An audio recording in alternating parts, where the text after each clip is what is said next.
had the Invitational. He also has a top 8 in Orlando. He won and that. Another top 8 in Atlanta a couple of years ago. He won the last one with Junk Reanimator, which is very different than Blue White Red Flash, but Korey's a very talented player, so he can do it all.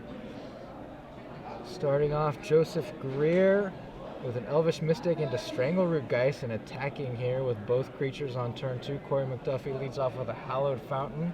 It's not a bad start, but it's not ideal. You know, you really want to jam a Domri Raid if you get a chance against the blue decks.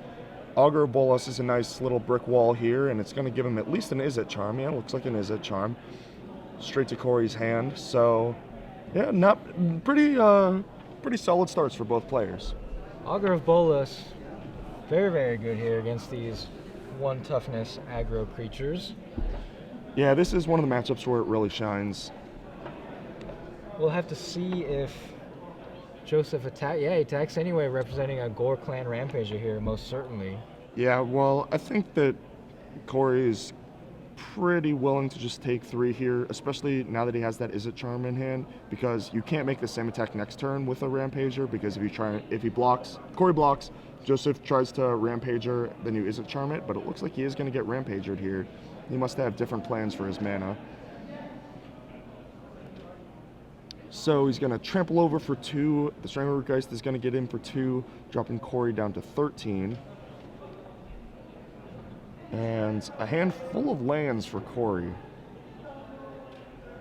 He's got Izzet Charm and a Think Twice, it looks like, and a Counterflux. So not that much action, but he's not under too much pressure, all things considered.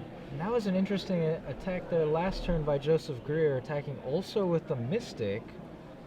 If Korey had chosen not to block, he couldn't have then cast the Rampager. Right. Yeah, that's one of the reasons that I think that I would have taken in that spot. But easy to say that from the booth, and not even sure if it's right.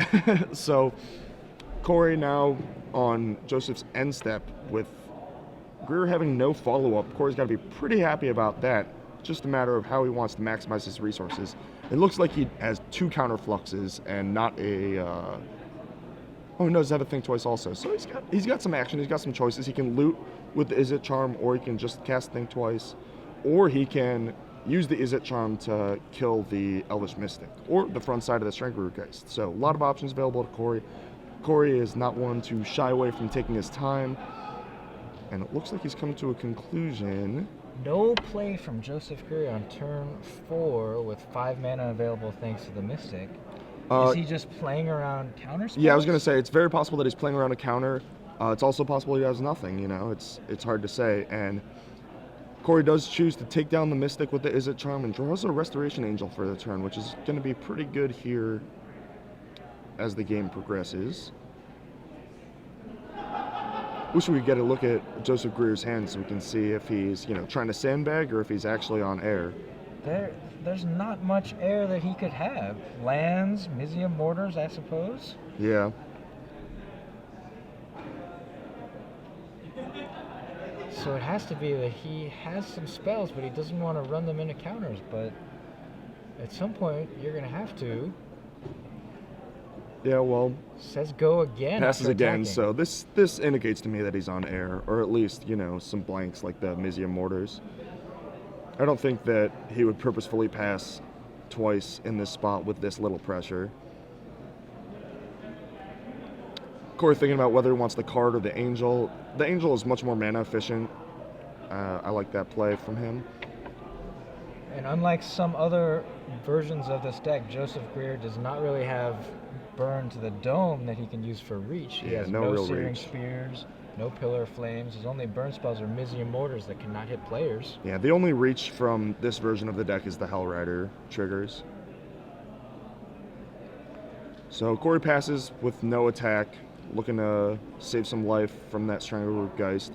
His hand is Counterflux, Think Twice with 5 lands, so he's kind of, settling into that sweet spot that the Blue-White-Red Flash deck wants to be in. He doesn't have quite the amount of gas that he would like, but, 8 isn't the highest life total either, but his opponent's not really doing much. And you think Joseph was on Mizium Mortars here? Yeah, No, Scavenging Ooze. This has to be counterbait. Yeah, I feel like this is a good spot to flux. Greer hasn't played anything threatening over the last couple turns. Yeah, it looks like he's cutting out the lands for it. There it is, counterflux. And you can still think twice this turn too. But now if Joseph Greer's been sitting on a Mizium Mortars, gotta go for it here. Just a hardcast Rampager. He doesn't want to attack and try and use it to kill the Angel for fear of Azorius Charm, so just casts it 4/4 there.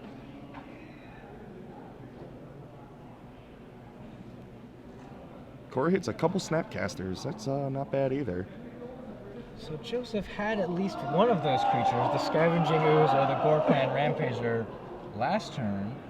Chose not to cast it. Yeah. I assume it was the Rampager and he didn't want to extend into a Supreme Verdict with a creature that he can use from his hand anyway, would be my guess. And then once the Mystic died and the Ooze got countered, now he's got to get on board. I think that sequence lines up. It is a bit weird, but he's obviously trying to, tiptoe around counters a little bit here. Maybe tiptoeing a little too much. Maybe. They don't always have the counterspell. And here's a Domri Raid for Joseph Greer. My instinct is snap Flux here. Get the extra blocker in place so you can actually double the Rampager down if you want. And it's just like a good use of your Snapcaster Mage, and then save the Flux for a later point when you're maybe more choked on mana and the 3 mana versus the 5 is relevant. Since it's not really that relevant here, besides that if you Flux, you can flashback your Think Twice, but I don't think that's a huge deal. Korey weighting his options. Those are the two options. Really, it's a matter of whether you think the mana is going to be more important later or the card is going to be more important now. And it looks like he agrees with me. He's going to Snapcaster the counter Flux and use that on the Domri Raid. And now having that Snapcaster Mage, as you said, threatening to double block the Rampager, Joseph Greer will accept that trade. Yeah. Can take out the Restoration Angel. Yeah, with one card from Greer and the way that the game's played out, it's pretty obvious he doesn't have the third Rampager there, so that's a pretty easy block and a pretty profitable exchange for Korey. Leaving the board as Strangleroot Geist versus Snapcaster Mage. They can trade at some point, and then the Strangleroot Geist will undie back to a 3/2. And meanwhile, Korey McDuffie continues to play lands, setting up to a favorable board position where he might be able to go for a big Sphinx's Revelation. Yep, that's the point of the game we're at now. He's looking for a Sphinx's Revelation, and just he's fine just playing Drago, not taking that much damage. He does have to use his other counterflux on a top deck Thrag Tusk. I wouldn't be surprised to see Korey take 2 here, because you'd rather take 2 and you'd rather trade with the front side of the Strangleroot Geist as late as possible, because otherwise it's attacking for 3 instead of 2. Sure. Like, you open yourself up to being Mizium Mortars, but that's like a pretty marginal consideration. This is actually awesome from Korey. Think twicing first before blockers, so that he can make a more well-informed decision on whether or not to block with or trade with the front side of it. I like that play a lot.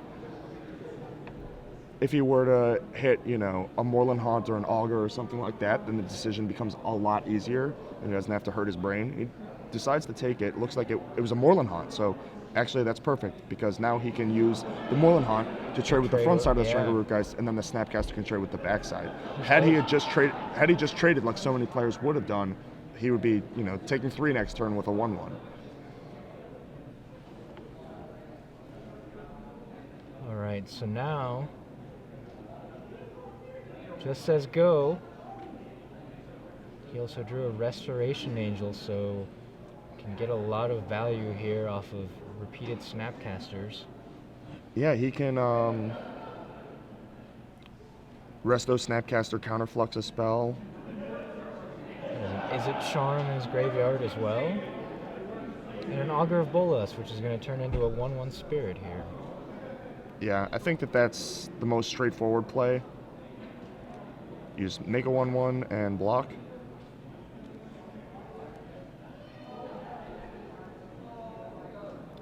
Undying. 3/2 Strangleroot Geist. Joseph Greer says go. No follow-up still. And a War Leader's Helix for Korey. Korey's hand is now a land, War Leader's Helix, Restoration Angel, Snapcaster Mage. And this is, he doesn't even need a Sphinx's Revelation. He's already at a pretty stable point. Now he can actually start attacking pretty soon if he ends up using the Restoration Angel to blink the Snapcaster for a counterflux. And otherwise he can just, trade off, make a token, and keep playing a favorable Drago position with a higher impact library.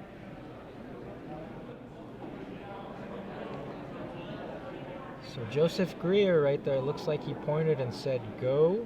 Yeah, he doesn't want to trade the Strangleroot Geist for the Snapcaster Mage. That would then just instantly turn into a 1/1 Spirit and start attacking him. So Korey's going on the offensive. Angel. He's going to Restoration Angel and presumably Izzet Charm down the Strangleroot Geist.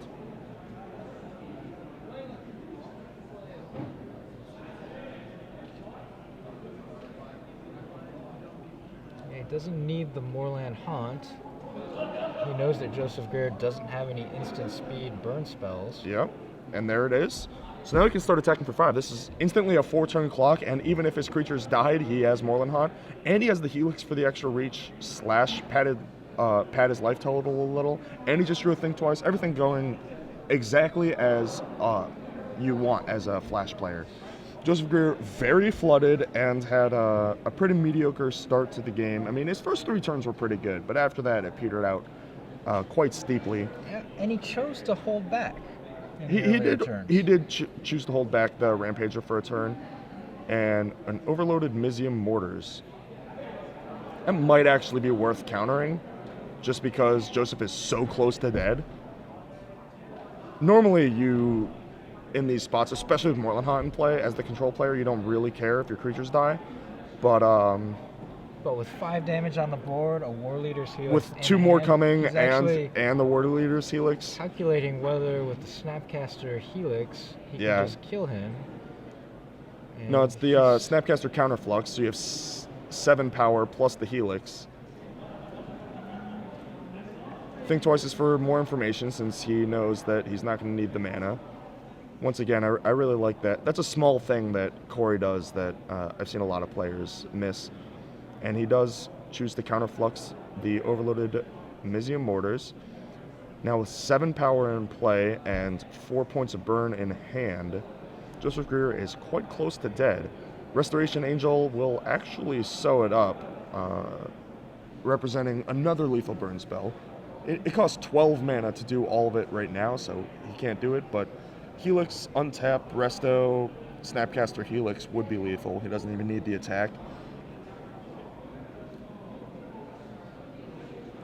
Hellrider. Hellrider not gonna cut it.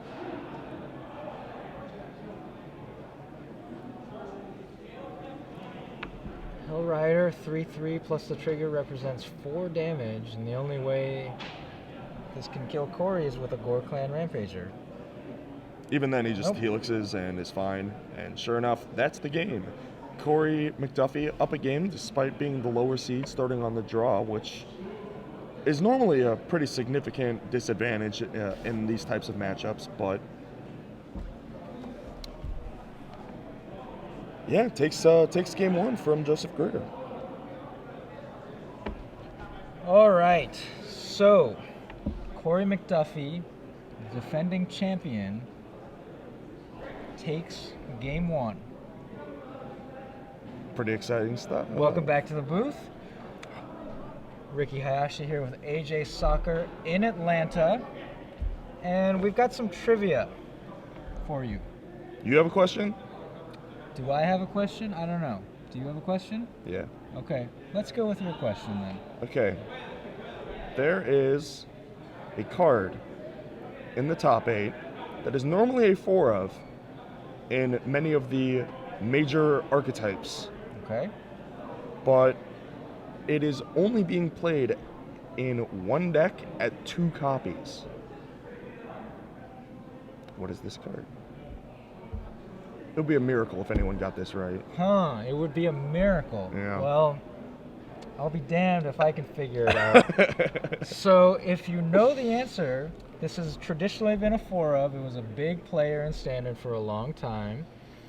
If you know the answer, if you know what card AJ is talking about, tweet. Hashtag SCG Premium, tweet at SCG Live with the answer. And then we'll randomly pick. It's not a rush. Don't break your keyboard trying to type it out. And if you get the correct answer and we randomly choose you, it'd be 3 free months of premium on StarCityGames.com. And speaking of StarCityGames.com, AJ, there's been a sale going on. They call it the back to school sale. Which is kind of funny because, some people are still in school. I haven't gone to school in like 15 years. I was going to say, I was playing hooky from school to play Magic. I went every day, at least in high school. But Did you have perfect attendance? No, actually. Oh, okay, because my mom was one of those perfect attendance kids. They're weird. The back to school sale is kind of insane. Yeah. Every day they announce a new sale item. It's been going on, I think, all of September. It's going to go till the end of September. There's a new sale every day? Every day, or at least every weekday. That's pretty cool. And it's things like all foils are now, 10% off or 15% off. I saw one of them was all non-English cards are 15% off. Yeah, sealed decks go on sale. Yeah. At some point, maybe Theros cards. Who knows? It's been all over the place. It's going to be going on until September 30th, the back to school sale. Now let's go back to this top 8 match.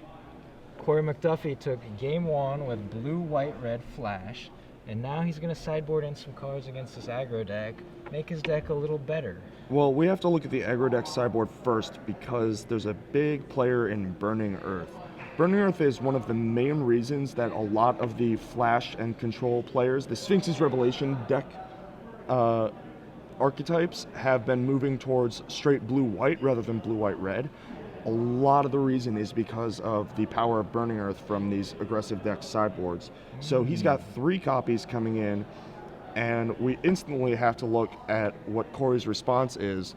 And it looks like Korey has, he's got some counter magic. You can still syncopate a Burning Earth just fine, but he also has 2 detention spheres in his sideboard, and I guess that's it. I mean, Ratchet Bomb could theoretically get to 4. I actually saw Celestial Flare and I thought it was Celestial Purge, but that's not that's not a card anymore. Celestial Flare is the white destroy, or target they player sacrifices an attacking or blocking creature. Yeah, a pretty awesome card against Hexproof. I've seen a lot of blue-white players destroying dreams. Yeah. But so that's going to be one of the key sub games here is Burning Earth. Korey can't really let his guard down. Tap out too much on main phase or what have you, and save a counter for it / be able to detention sphere it and operate. There's this one card on Joseph's sideboard, Rurik Thar, the Unbowed. We talked about this card a little before the webcast. Yeah. Why does this card have reach? That was my question. He's a giant, I believe is his creature type. But there's plenty of giants that can't reach the sky. But yeah, Rorikthar is, if you can resolve it, it's obviously insane. It's a card that it can't really be burnt. You can't Warleader's Helix it. And even if you untap and Supreme Verdict it, you're taking 6. What is that card for if not a matchup like this, right? No, it's certainly for the spell-heavy matchup. Yeah, it is certainly for these types of matchups. But without a Cavern of Souls or any real ramp besides a couple of Arbor Elves and the Elvish Mystics, if you're not far seeking into it and using Rakdos' Returns to protect it and all that, it's not quite as good. All right. It's not even a giant. His creature type is Ogre Warrior. And he has reach. Why does he have reach? I don't know. And he's unbowed, so he's not an archer. Well. Right? Traditionally, archers and spiders have had reach in Magic the Gathering. Yeah. And now, recently, we're seeing this trend where giants, there's a new giant in Theros that has reach. some kind of Colossus, I believe it's. Oh, So- yeah, the Colossus. I thought you were talking about the 100-handed one. No. He does not have reach. He gets reach, doesn't he, when he's monstrous? I think he I'm can just block the 99. No, he can block 100 things, Oh, okay. even if they fly. All right. His extra hands go really high up. I don't know why this guy can reach, though. Only to Rothar. frustrate me when I attack with flyers.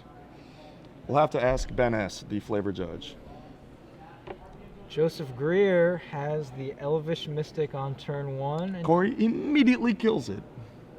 Pillar of Flame, get out of here. You're exiled. You're exiled off of our screen. It is very important from Korey's side to be able to kill that, because having the 3-drops come out early, the Domri Raids or the Strangleroot Geist into Hellrider type of draws, they're all powered by the mana creature, and so being able to take that out and not have to worry about falling too far behind is really important. And it looks like it really set Joseph Greer behind, because he not only did not have a 2-drop or a 3-drop to follow it up. So his 4-drop is a Hellrider, which is going to get in there for 4. All right, but no Burning Earth. No Burning Earth. That's the key card you were talking about. And it looks Sideboarding like this matchup. Korey's going to loot with his... Dig. Yeah, he's going to loot with his Izzet Charm. He has a Warleader's Helix for the Hellrider and a Restoration Angel now to theoretically block it, but that opens him up to Burning Earth. So we see this subgame coming up right away. So that's not ideal to Izzet Charm there. He would have much rather used a Think Twice. Yes. Or even cycling an Azorius Charm would have been a lot better than having to use an Izzet Charm. But, yeah, now he's got a couple 4-mana spells and not much else going on for him. Wow, Thundermaw. All right, Joseph Greer, this is the kind of the classic red mid-game. Hellrider into Thundermaw, Hellkite. Yeah, despite a pretty sluggish start, the 4-5-1-2 punch here is pretty powerful, and I think Korey's just resigned to Warleader's Helix the Hellrider and take 5.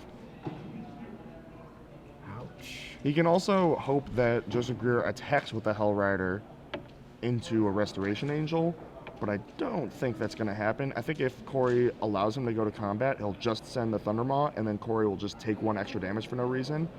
And wow. I am wrong on both accounts. Korey doesn't Helix, and Joseph Greer does suicide his Hellrider into the Restoration Angel from Korey. So that's a small victory, because he can actually now use... Wow, and he drew another Restoration Angel. I was going to say he can use Restoration Angel and Warleader's Helix on the Thundermaw, but now he can actually use double Restoration Angel to just double block it if he so chooses. He also has a Snapcaster Mage, so he could go block, Snapcaster Mage, is it Charm It Down? Another possible sequence, so... Well, I feel like the slow start that Joseph Greer has, he has to have something like another Thundermaw here. No, he just attacks with the single Thundermaw, and that's going to open him up to one of the plays you were talking about. Yeah, the problem with going Restoration Angel double here is you straight up lose to a Gore-Clan Rampager. Yeah. So I definitely think I like this option better. Quote, chump block, and then end step a burn spell at it. Because if Joseph Greer had Gore-Clan Rampager, he would not use it there to trample over and expose himself to an Azorius Charm. But now you can use your burn spell once you're out of combat, so the Rampager can no longer save it. Thragtusk comes down, gains 5 life, and is yet another resilient threat that Korey has to deal with. Warleader's Helix does finish off the Hellkite, and Korey goes back up to 11. Can he find an answer for the Thragtusk, though? Gaining 4 life right there is pretty big deal. It is.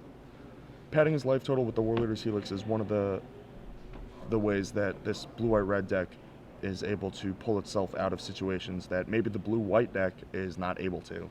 Looks like he's going to Augur here, and then he can actually block and blink. Yeah. And that's a pretty powerful sequence. Once again, he's pretty exposed to Burning Earth this game, but... We haven't seen it yet. It is yet to come down. So Turnburn's a pretty good answer to Thragtusk, but so is Sphinx's Revelation from a strategic standpoint. So now Korey has yet another decision to make. This is certainly a crossroads. So the turn and burn, if he takes that one, he can blank the Thragtusk And kill it. and kill it, so Joseph does not get the 3/3 beast token. Right. However, that costs 5 mana to do, to fuse the turn and burn. Well, he could also just chump with his auger and then end step turn, so that it's an 0/1 with a damage on it. Okay. But, you know, it's just a matter of whether you want to, like, have to pay the extra 2 mana or and save your auger, or throw away the auger. Which, I like keeping the auger, Auger- especially with the yeah. Restoration Angel in hand. yes, exactly. But all this is for nothing, because I think Corey's going to end up taking the Sphinx's Revelation. Although he is thinking quite a while. He might have talked himself into the turn burn. It looks like he did. Interesting to see how this plays out. So I think this turn you just block and blink, and then look to turn burn next turn.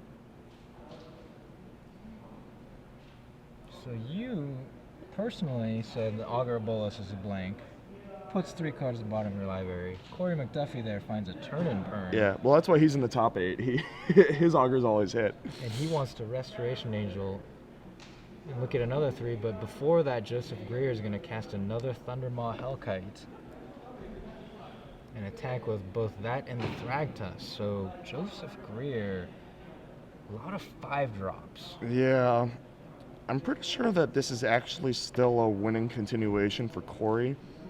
I might be reading a little deep here, but if you go Augur on Thragtusk, blink it, you get to look at 3 more, go to the next turn, and you have Resto, Augur in play. If he attacks, you just block Augur on Thragtusk, Resto on Thundermaw. If he doesn't do anything, you split turn burn, turn the Thragtusk that has a damage on it into an 0/1 with no abilities, and burn the Thundermaw, which has 3 damage on it. Yeah, that is a line. Normally you think of Turn and Burn as a spell that Yeah, it's cast like a for Swords to 5 Plowshares to kill type effect, something. yeah. But you can split it up and get some extra value out of it. That's definitely the line that I'm looking at But that, if I'm Korey. that's next turn. What Well, is he gonna- it starts with block Resto. You're going to have to take 5. It looks like he's just going to turn the Thundermaw and eat it with the Augur, which is also fine.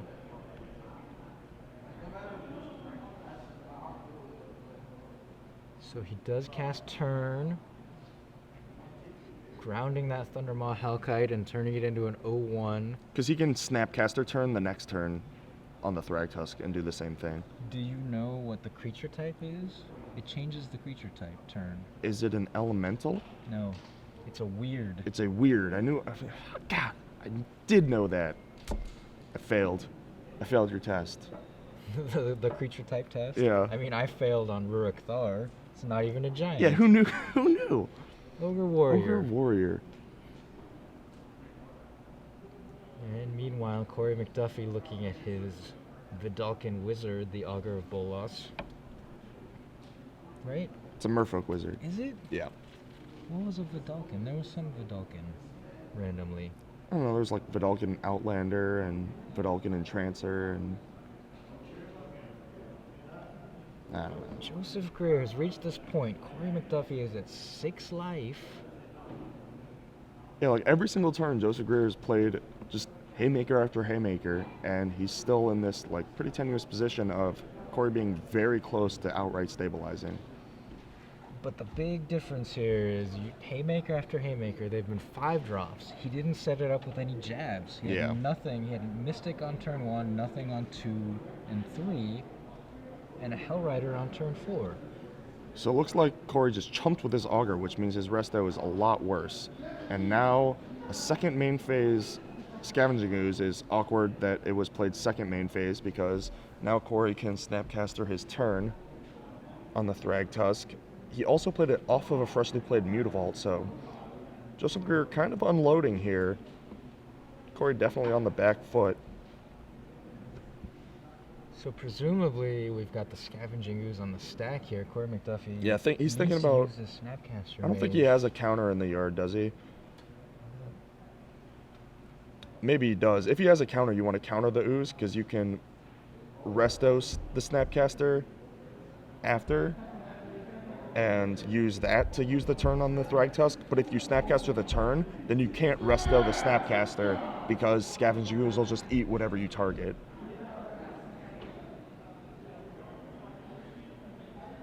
Oh, it looks like he didn't. He just he targeted the. He targeted the War Leader's Helix, and now he's casting it on the Scavenging Ooze, which is going to eat the turn burn, sure. So he didn't have a counter, but he had a way to kill the Scavenging Ooze, which is almost as good, except that it gets a parting shot of taking out the turn burn. And that was the spell he really wanted to be able to take care of that Thragtusk. And actually, interestingly enough, that line would not have been possible if Joseph Greer didn't play his Mutavault as his land for the turn, because it could have opened Korey up, if he let it resolve, to Joseph Greer then playing another green source and having 3 creatures and getting it out of Helix range. Hellrider off the top, quite a good play. The War Leader's Helix and the turn burn gone, so Resto Snapcaster not as good. He's got, what, an Is It Charm available to him? Not even? Hard to see what the glare is. I know there's a pillar and some lands, and I think an Is It Charm that he used to loot away those 2 duels. So Korey McDuffie goes into the tank here in the quarterfinals, trying to make his way back to the winner's circle in Atlanta, where he previously won the Standard Open. Joseph Greer trying to add a Hellrider to his board of Thragtusk and Arbor Elf. Hellrider's a lot of damage. Yes, it is. And these spots are really tough as a Flash player. Like, these are the spots where you're, like, make or break, you know? Like, if you can afford to let it resolve and counter it, and you're down a counter, then you lose to something else. Or if you can't afford to let it resolve and you use the counter, or if you can't afford to let it resolve, but you use the counter anyway, or don't use the counter anyway, then you just die to the board. For 4. So it looks like he does choose the Syncopate. Figures he probably can't beat it. But now there goes that Mutavault, getting into the red zone along with Thragtusk and Arbor Elf.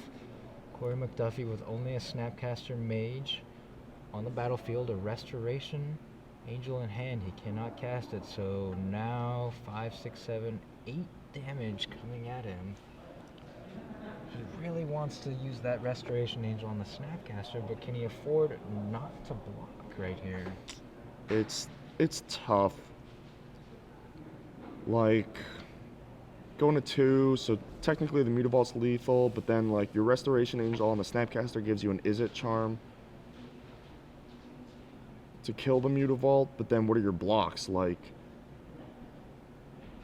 chumping Thragtusk and eating Elf, or trading with both? Doesn't seem good. I think you're priced into blocking here. I don't think your Snapcaster has enough utility that it's worth taking the extra damage to get the extra activation out, or extra trigger out of it from your Restoration Angel. Korey agrees, does block, takes 6 down to 4, and now he's looking to the top of his deck. Wow, and that's a pretty good one. Sphinx's Revelation, exactly what these decks are designed to draw in these spots that they are designed to create. And we have a result from the other side of the bracket, the Naya Aggro versus Blue-White Flash side of the bracket. One of the Naya Aggro decks, Rudy Brixa, was victorious 2-1 over Clayton Arch. There you go. Here we see only the Thragtusk attacking. A little interesting that the Arbor Elf decided to stay home. The only thing that can really indicate to me is the Rorik Thar. Otherwise, he doesn't want to run into the Restoration Angel that Korey kind of has face up from some of his timing tells. But and it's a clean sweep on the other side of the bracket. Jimmy Smith, the other Naya Aggro deck, has defeated Philip Lauren 2-0. All right, so I was 50-50 on those. I'll take it. Looks like he does rev for 4 up to 8, taking 5 down to 3. If this is Rorikthar, the game is over. Oh, it's Burning Earth. That's almost as bad. He does have 2 life to work with and a basic and a detention sphere, but I don't know if that's going to leave him with enough mana to survive. Then, that'll do it. Snapcaster, is it charm the elf and chump the Thragtusk, and then you get to untap? So Korey is alive here. So, Detention Sphere, one of his answers, or his only answer other than countering to the Burning Earth. He's going to have to take 2. Korey McDuffie only has a basic island. But of course... It is fortunate to have one of his 2 basics to go to exactly 1. We have seen in top 8 action, people forget the Burning Earth trigger. Yeah, it is a trigger. You do technically have to remember it. Huey Jensen on his way to victory in Salt Lake City actually. Yeah, his quarterfinals opponent missed about 11 points, and he ended the game at like 8 or whatever. It was pretty brutal to watch.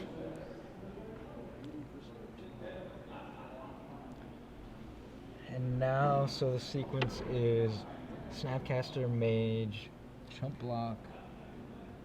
Is it charm the thing, or he can Snapcaster now and Pillar, but that opens him up to Mortars. But it looks like he has an Azorius Charm in his hand, so that's also a consideration here. Reaching for the 1 red. Yeah, this is main phase Snapcaster Pillar. And he still has the Azorius Charm. Oh. Domri Raid is pretty good. So now it's going to go fight. you see a fight. And then Azorius Charm. Leaving the 3/3 behind and putting Thragtusk on top of the deck is pretty brutal. Korey's going to have to draw pretty well next turn to pull out of this one. With just a land and a Restoration Angel in hand. Another Revelation would be pretty good. Turn burn's not bad either. You can Resto, block the 3/3, turn burn the Thragtusk. That's actually one of his ideal draws.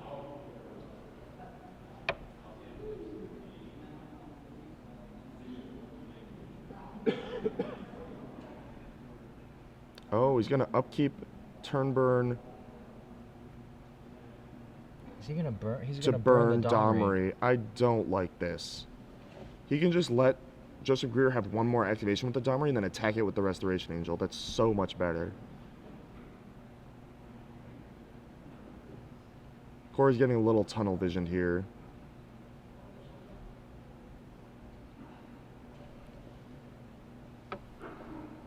Like, if you use your turn burn in this way, how do you answer the Thragtusk? Yeah, he's shaking his head. He's like, this is not a winning continuation. Looks like he's going through with it anyway. Yeah, now he's tapping 5? Yeah, it's turn burn. You have to turn the thing into an 0/1 and then hit the Domri, I guess, is what he's going for. Well, you don't need to turn. You could just Resto and block, yeah. Resto. Yeah, that was a pretty bad play from Korey. I hate to say it, but he definitely could have done it the other way. It would have been a lot better for him. He's still very much alive. I mean, he can draw Supreme Verdict or Sphinx's Revelation or... Ooh, Ratchet Bomb does not quite do it.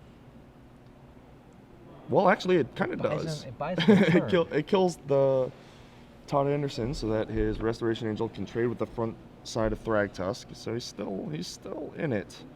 But unfortunately, no way to trade with the Thragtusk and then Ratchet Bomb the second beast. Yeah, that doesn't work. He's still going to have to draw, another Sphinx's Revelation or Snapcaster or something. So that was a sequence where you didn't like burning the Domri, for one thing. You said the Restoration Angel can deal with that. Yeah. And even fusing the turn portion just fogged the beast instead of eating it with the Restoration Angel. He could have had the Ratchet Bomb to deal with the follow-up. War Leader's Helix is not a bad draw, but what are you pointed at? You have to point it at the Domri Raid, right? Especially because Joseph Greer missed there. Yeah, I feel like you have to do that and draw an answer to the 3/3. It's not ideal, but it's your only way to win, really. Korey McDuffie on his back foot. Look at that little jazz hands going. He's come out on top deck, heart of the cards. That'll do it. That'll kill the Todd Anderson. So the 3/3 beast token and Azorius Charmer to the top of the library, where it will cease to exist. Yes, it vanishes into the aether. Poof. And like that, he's gone.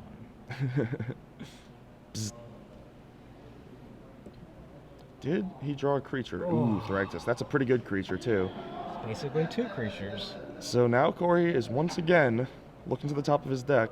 He does have quite a few good draws, but he's got a bunch of bricks also, and it looks like he hit a counterflux, and that is game 2. Too late. That was a really interesting game. Joseph Greer off to a slow start, and then having Korey on the back foot, and Korey's like almost stabilizing, drawing pretty well, hits that revelation, is at exactly enough life with a basic in play to de-sphere the Burning Earth that Joseph Greer got under when Korey was tapped low.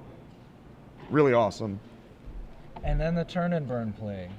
Yes. Not quite sure if that was what he should have been doing right there. I'm pretty sure my line is winning from there. At least he's Or at least in a much better position, yeah. surviving that last Thragtusk for maybe another draw step. Yeah, he honestly, that's like a very normal mistake for a player to make. And I said it at the time, it's tunnel vision. Like, he saw the Domri raid and was just like, oh man, Domri raid is like really good and insane in this matchup, Right. and I Gotta only kill have it. so many answers to it. I really need to kill it right now. But if he just saw through the way that the rest of that turn and the next turn were going to play out, he could see that he, for the low price of one more Domri plusing, one more Domri activation, he gets to kill it essentially for free with his Restoration Angel, instead of having to spend an entire turn burn, which not only is a card, but it straight up answers the Thragtusk that Korey had just put on top of his deck. So here we go, get another look at their sideboards. So Korey did bring in the Ratchet Bomb, which is interesting. It's a little slow to like draw it in the mid game, but if you have it on turn 2, it's pretty awesome. If you can get it up to 4, you can take out the Burning Earth or Hell Riders, or if you get it up to 5, you can take out a Thunder Maw before it hits you. And even if you play it later, it still cleans up Thragtusk tokens or random Mana Elves if you want to take those out. Scavenging Oozes to turn your Snapcasters back on. Ooh, that was another really interesting sequence that game, was the Snapcaster Scavenging Ooze dynamic, where Joseph Greer played his land. He played Mutavault first instead of tapping a red for the Scavenging Ooze, so then Korey knew that it was safe to put the Snapcaster into play, targeting his Helix, and then letting Ooze resolve and then casting the Helix, because Joseph Greer couldn't have the additional green source to pump it out of Helix range. Yeah, super interesting. But that's a situation where... But he did also get to tag the turn burn on his way out, Yeah. which then changed a bunch of the math. Yeah, that was a really interesting turn. I don't remember. It's possible that maybe Joseph Greer needed to play that land first to get out of Syncopate range. Yeah, that is also possible. No, because Korey had like 7 lands in play. Because remember, he went Snapcaster, target Helix, wait, and then Helix it. So he had at least 6 lands up. So the Syncopate would have been for At least 5. At least 5, probably. I think it was 6, which Joseph Greer could not pay at that point, even with the land drop. Yeah, that was definitely one of the key turns in that game. And on our other match, our backup camera match that we will not be getting to, Mike Fierberg wins 2-0 with green-black control over Junk Reanimator, which is not the way I had it written up, but completely understandable from the way that we saw that matchup play out earlier. Indeed. So now here we are. The last match going. Mike Fierberg, Rudy Brixa, and Jimmy Smith are all on to the semifinals here in Atlanta. Who else has to wake up unbelievably early tomorrow morning to battle out for a trophy. Unbelievably early. 8 Yeah. o'clock is unbelievably early for you. Yeah. Some people have jobs, you know. And What's they that like? They wake up earlier than that every day. Yeah, you wake up crazy early to like go on runs and stuff though. That's also true. Yeah, that's really weird. We determined last night actually that Riki usually wakes up at about the time that I'm going to bed, which is nice. I got to train for my marathon next month. Ooh, exciting stuff. Yeah. So I had also heard earlier that Chris Pakula, the meddling mage, was in the finals of a PTQ. Yes, I out of heard New that as York. well. I would very much like to know. Can we check the Twitterverse, see how that's going? Well, I don't. Oh, here we go. Chris Pakula. Oh no! Lost in the finals for the second limited PTQ in a row. So they're Brutal. all you meddling mage fans. He is going to Pro Tour Dublin in a few weeks, but has not yet earned his qualification for the following Pro Tour. Brutal stuff. Pakula's actually still just very good. He is very good. He is top 8'd at least 3 Legacy Opens now, I believe, with Rug Delver in the Mid-Atlantic / New England areas. He's a Hall of Fame hopeful. Not anymore. Well, he's still a hopeful. he's got to do some stuff first, but if yeah. he does well in Dublin, he can earn those pro chain points. that and parlay it into hopefully. I think he deserves to be in. Just look like Korey mulliganed on the play there, and he's going to keep a pretty mediocre 6, but it's got some tools. It's got a Wrath and a Syncopate and a Sphinx's Revelation. He's missing white mana at this point with no real cantrips to speak of to be able to draw out of that. So, not ideal, but he's got time. Looks like a pig. Sure enough. Is he going to floop that pig? What? What? All right. Joseph Greer. Can't With the Flint imagine. Hoof 4. Haste. Attack for 3. Ugh. Augur drawn a turn late. Now if he plays Augur, he's opening himself up to Burning Earth, but you're kind of forced to play it because you need a cantrip, which he doesn't hit. He hits another Supreme Verdict, which he is still 2 white sources away from casting. And if Joseph Greer just untaps and slams a Burning Earth here, we might have to slam the door on this game. Well, he doesn't have a Hell Rider, which is another thing that was quite scary. Wow, tapped. No, Another Elvish Mystic. Tapped Stomping Ground, so no big 4-drop, but still could be setting up for some Thundermaw Hellkites here. Korey missing a land drop, still missing colors. He draws an Azorius Charm, which theoretically could draw him into a second white once he draws 1 white, but for now he is quite behind. Hellkite.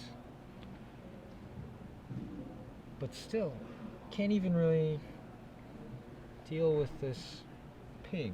Yeah. You said, can't cook the bacon. Can't cook the bacon. Yeah, he's got to take 3 here. He thought for a second about double blocking, but he's got to leave up Syncopate for this Thragtusk, and sure enough, Joseph Greer obliges, slamming a Thragtusk into the Syncopate. He did play it off a Mutavault, and there's a white land for Korey, so he's not dead yet. He can, But does he have to play that untapped? He can... In order to have access to the Azorius Charm? Yeah, he can untap it to cycle the Azorius Charm, or he can tap it and just play Snapcaster. Looks like he is going to untap it, try and get deeper into his deck, try and find that second white source, which I agree with. I think that's your path to victory. And that Augur Bolas just waiting to jump in front of something. Yeah, at I feel this like point, I feel like it's throwing buying its damage. I feel like it's throwing itself under the bus this turn. Looks like a Hell Rider. Ooh, a Thundermaw. That's even worse. Can't throw yourself under that bus. No, that's a big bus. It's a big flying bus. It flies. It's a Jetsons bus. And cannot even flashback a Syncopate to counter that. Nope.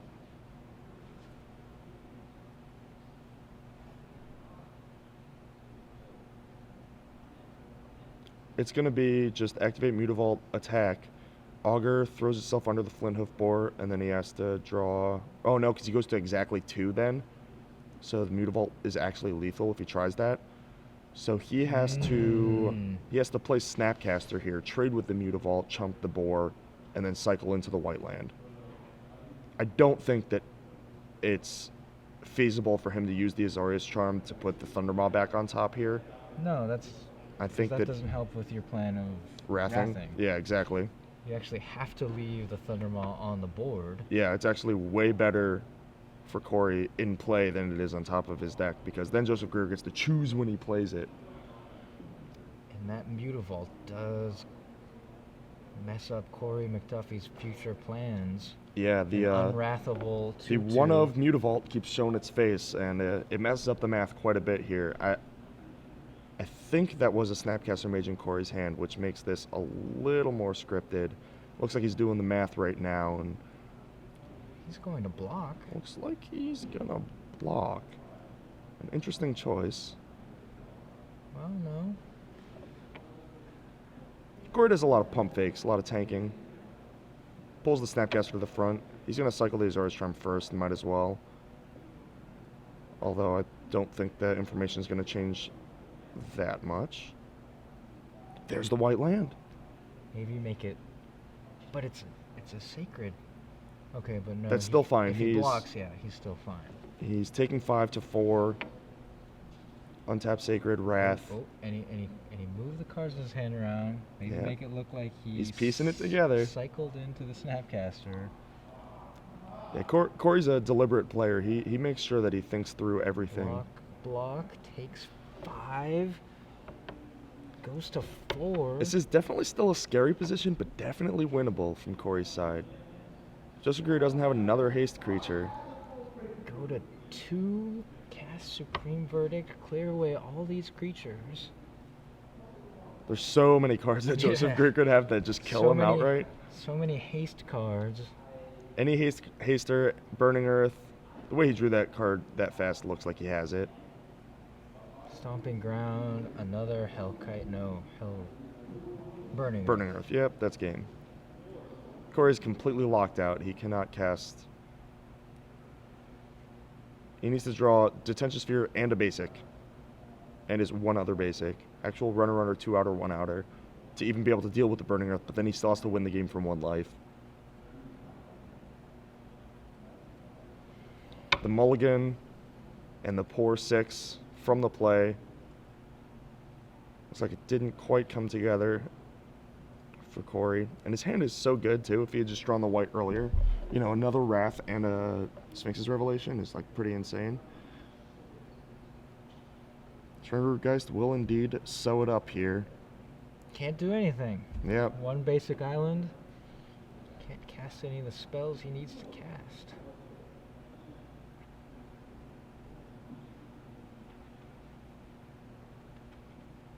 Yep.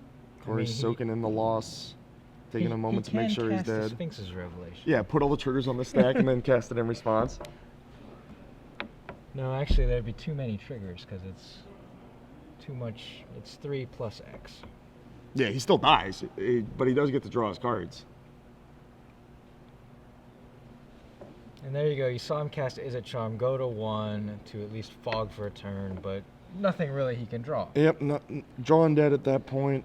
Korey McDuffie, the defending champion, is eliminated in the quarterfinals. Joseph Greer advances, so 3